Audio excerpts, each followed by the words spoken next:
My dear parents, आजकल माँ बाप अपने बच्चों को अच्छी से अच्छी सुख सुविधाएं देने के लिए सुबह से शाम तक सख्त मेहनत करते हैं और हर तरीके से पैसा कमाने की कोशिश करते हैं, क्योंकि उनके बच्चे उनका सपना होते हैं, उनका ड्रीम्स होते हैं। वो अपने बच्चे के लिए सब कुछ करना चाहते हैं, इसलिए वे सुबह शाम तक मेहनत करते हैं और पैसा कमाते हैं और अपने बच्चे की हर ख्वाहिश को पूरा करते हैं, उन पे खूब खर्च करते हैं और इसके साथ साथ वो उन्हें खूब जेब खर्च भी देते हैं। और इसके ऊपर तर्क वो ये देते हैं कि जिन परेशानियों में, जिन तकलीफ़ों के अंदर उन्होंने अपना बचपन गुजारा, वो नहीं चाहते हैं कि जो उनका बच्चा है वो भी उन्हीं परेशानियों से, उन्हीं मुसीबतों से गुजरे।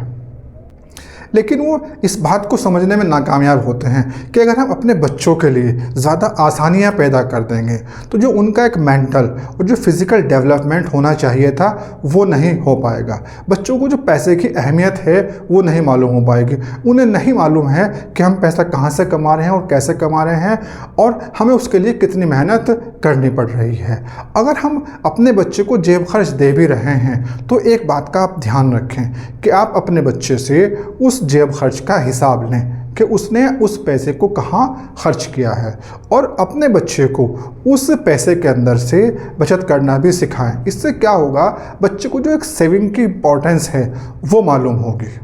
एक समझदार और कामयाब पेरेंट्स होने के नाते ये हमारी जिम्मेदारी है कि हम अपने बच्चों को जो जेब खर्च दे रहे हैं उसका हिसाब किताब लें। अगर हम ऐसा नहीं करेंगे तो देखिए, ये हमें मालूम होना चाहिए कि अगर हम बच्चों को ज़्यादा जेब खर्च दे रहे हैं तो उससे जो उसकी संगति है वो बिगड़ने की जो पॉसिबिलिटीज़ हैं वो ज़्यादा हो जाती हैं। हमें जेब खर्च देने के साथ साथ उसकी जो वो कहाँ खर्च कर रहा है इसके ऊपर ध्यान रखना बहुत ज़रूरी है। अगर हम इस बात के ऊपर ध्यान नहीं रखेंगे कि जो हमने उसे पैसा दिया है वो कहाँ खर्च कर रहा है और किन चीज़ों में खर्च कर रहा है, तो ये चीज़ ना तो हमारे लिए और ना ही हमारे बच्चे के लिए अच्छी है और इससे हम और हमारा बच्चा दोनों ही परेशानी में पड़ सकते हैं। तो ये बहुत ज़रूरी है कि हम जो जेब खर्च बच्चे को दे रहे हैं उसका बच्चे से हिसाब लें कि वो कहाँ खर्च कर रहा है और कैसे खर्च कर रहा है।